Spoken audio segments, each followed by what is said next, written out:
జై శ్రీరామ్ అండి. కేంద్ర ప్రభుత్వం మహాలక్ష్మి పథకం ఇస్తాము అని చెప్పింది అంతే. ఇంకా ఇవ్వాలా లేదా ఏంటో ఇంకా డిసైడ్ చేయాల. కానీ ప్రజల వరకు వాట్సాప్ మెసేజ్ నుంచి 2500 మీ అకౌంట్లో పడిపోయినా మీరు వెళ్ళి చూసుకోకపోయినా, మీకు ఏమన్నా అకౌంట్ లేకపోయినా వెంటనే పోస్ట్ ఆఫీస్కి వెళ్ళి అకౌంట్లు ఓపెన్ చేసుకోండి, లేకపోతే ఆ డబ్బులు వెనక్కి వెళ్ళిపోతాయని చెప్పారట. ఇంకా అంతే. మహాలక్ష్ములు ఊరుకుంటారా? పోస్ట్ ఆఫీసుల మీద దాడి చేసి మాకు అకౌంట్ ఓపెన్ చేస్తారా లేదా అని చెప్పి అకౌంట్ ఓపెన్ చేసేదాకా జనాల్ని, పోస్ట్ ఆఫీస్ వాళ్ళని ఇబ్బంది పెట్టి అకౌంట్లు ఓపెన్ చేసుకుని బారులు తీరి క్యూ కట్టారు.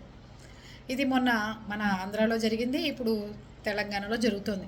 2500 రూపాయలు మనిషికి ఇవ్వాలి అంటే కేంద్ర ప్రభుత్వానికి ఎంత దానివల్ల ఇబ్బందులు ఏంటి అనేది ఇంకా వాళ్ళు చర్చించుకోకముందే వీళ్ళకి పడిపోయినాయి అనుకుంటున్నారు, తీసేసుకుందాం అనుకుంటున్నారు, బారులు తీరేశారు.